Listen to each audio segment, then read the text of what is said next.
یعنی سانپ لکڑی کا بن گیا تھا حضرت کے وصال کے بعد میں، جو حضرت کی خدمت میں رہتا تھا۔ اسی طرح سے یہ پیڑ آپ اپنی اسکرین پر دیکھ رہے ہیں، اسی پیڑ کے کچھ تنے لوہے کے ہو گئے ہیں جہاں پر آپ عبادت کیا کرتے تھے حضرت محب علی سرکار رحمۃ اللہ علیہ، تو اس پیڑ کے نیچے عبادت کرتے تھے، اس پیڑ کے کچھ تنے یہاں پر موجود ہیں جو اب لوہے کے ہو گئے ہیں۔ اولیاء اللہ صوفیہ کی کرامتیں جب بھی بیان ہوتی ہیں تو کچھ عقل پرستوں کو بڑا اعتراض ہوتا ہے۔ اس ویڈیو میں ہم جانیں گے کہ کرامت ہوتی کیا ہے اور اس کی ضرورت کیا ہے، اس کی اہمیت کیا ہے۔ آئیے آپ کی حاضری کراتے ہیں مداری سلسلے کے عظیم بزرگ حضرت دادا محب علی شاہ ملنگ مداری لنگری سلطان رحمۃ اللہ علیہ کی بارگاہ میں۔ سلسلہ مداریہ کے بڑے اہم بزرگ ہیں اور سلسلہ مداریہ کی اہم خصوصیت یہ ہے کہ سلسلہ مداریہ بہت کم واسطوں سے مولا کائنات حضرت علی شیر خدا کرم اللہ وجہہ تک پہنچتا ہے، اور جس بزرگ کی بارگاہ میں ہم آپ کی حاضری کرا رہے ہیں، آپ کی خصوصیت یہ ہے کہ حضرت سیدنا بدیع الدین زندہ شاہ مدار رحمۃ اللہ علیہ اور آپ کے بیچ میں صرف ایک واسطہ ہے،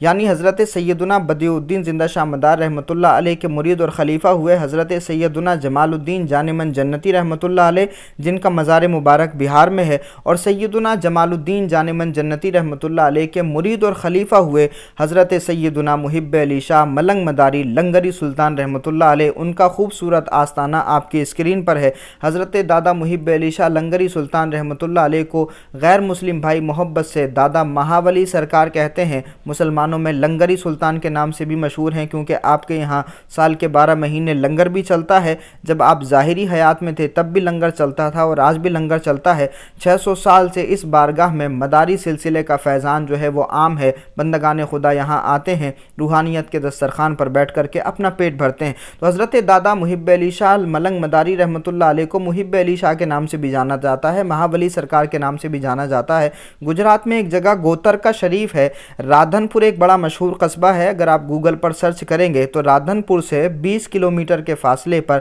گوترکا شریف ایک جگہ ہے، اور اس گوترکا شریف کی جو عزت ہے وہ حضرت دادا محب علی شاہ ملنگ مداری لنگری سلطان رحمۃ اللہ علیہ کی وجہ سے ہے۔ آپ ہی نے اس جگہ کو عزتیں عطا فرمائی ہیں۔ یہ جو آپ اپنی اسکرین پر درگاہیں دیکھ رہے ہیں، یہ حضرت دادا محب علی شاہ ملنگ مداری رحمۃ اللہ علیہ کے تمام گدی نشینوں کی درگاہیں ہیں۔ یہ کیمپس ہے ان کے آستانے کا، روحانیت سے بھرپور ماحول ہے اس بارگاہ کا۔ حضرت دادا محب علی شاہ ملنگ مداری رحمۃ اللہ علیہ کے حوالے سے ایک بات لکھی ہے حضرت سید شجر علی مکن پوری مداری نے،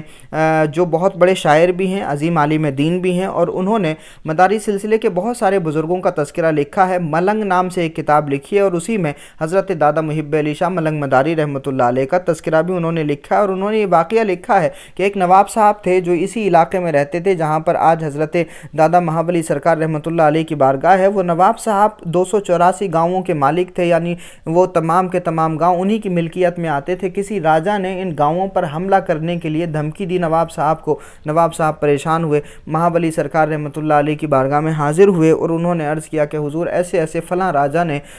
مجھے دھمکی دی ہے۔ تو حضرت دادا محب علی شاہ لنگری سلطان رحمۃ اللہ علیہ نے فرمایا کہ پریشان ہونے کی ضرورت نہیں ہے، آپ خانقاہ سے باہر نکلے۔ رتھ کھڑا ہوا تھا لیکن گھوڑا غائب تھا۔ دادا مہاولی سرکار اس رتھ پر بیٹھے اور بغیر گھوڑے کے اس رتھ کو لے کر کے چل دیے۔ اگر آپ یہ کرامتیں پڑھنا چاہیں تو بہت سارے بزرگوں کی زندگی میں آپ کو اس طرح کی کرامتیں دیکھنے کو ملیں گی کہ سانپ ویسے تو ڈستا ہے لیکن کسی بزرگ کا کوڑا بنا ہوا ہے،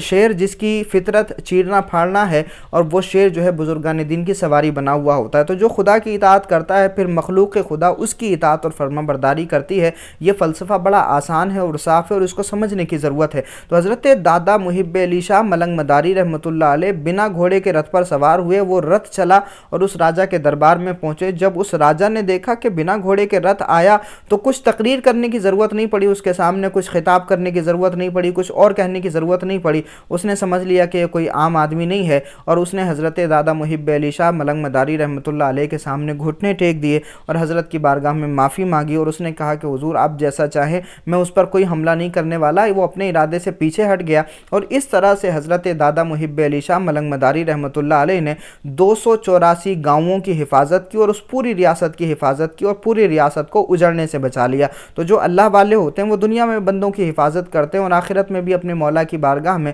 بندگان خدا کے لیے سفارش کریں گے، شفاعتیں کریں گے، اور اس کی تفصیلات قرآن مجید میں بھی موجود ہیں اور احادیث طیبہ میں بھی موجود ہیں۔ تو ان ان کی کرامت یہ ہے حضرت دادا مہاولی سرکار رحمۃ اللہ علیہ کی کہ آپ کے ساتھ سانپ رہتا تھا، وہ سانپ جو ہے بعد میں لکڑی کا بن گیا، اور اسی طرح سے اس کے علاوہ الگ الگ روایتیں موجود ہیں،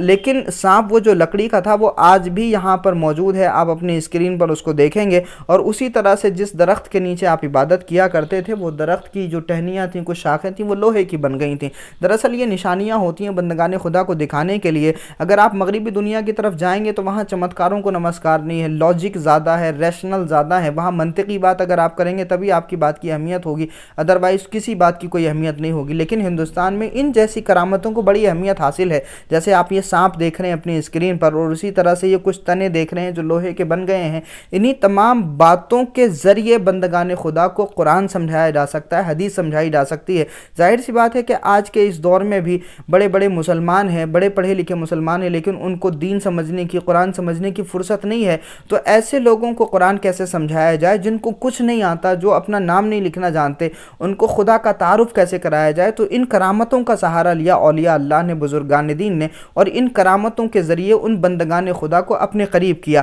اور یہ کوئی نئی بات نہیں ہے، اگر آپ انبیاء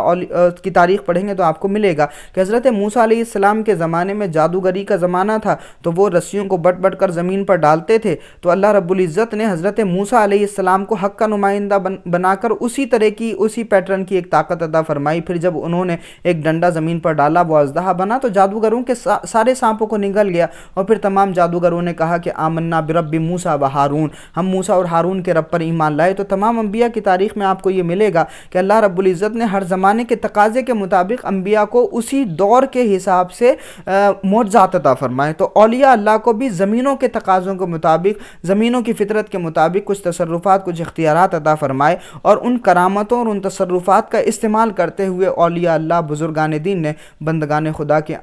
اندھیرے دلوں میں روشنی پیدا کی، اور اسی وجہ سے اس پورے بر صغیر میں بزرگوں نے اپنی کرامتوں اور اپنے اختیارات کا استعمال کر کے بھٹکے ہوئے بندوں کو خدا کا راستہ دکھانے کی کوشش کی، اور انہی کی ان کوششوں کا نتیجہ ہے کہ الحمدللہ ہم سب مسلمان ہیں، اور اس پورے بر صغیر میں اذان کی صدائیں بلند ہو رہی ہیں، لوگ خدا کو سجدہ کر رہے ہیں۔ تو یہی کرامتوں کا مطلب ہے، اور کرامتیں اسی لیے ہوتی ہیں تاکہ بھٹکے ہوئے لوگوں کو صحیح راستہ دکھایا جا سکے، اور جو لوگ جادو کے ذریعے لوگوں کو گمراہ کر رہے ہیں ان کو اللہ کے ولی کرامتیں دکھا کر کے خدا کا راستہ دکھائیں، اور انہی کی بنیادوں پر لوگوں نے پھر خدا سے اپنا رشتہ جوڑا۔ یہی حضرت دادا مہاولی سرکار کی کرامت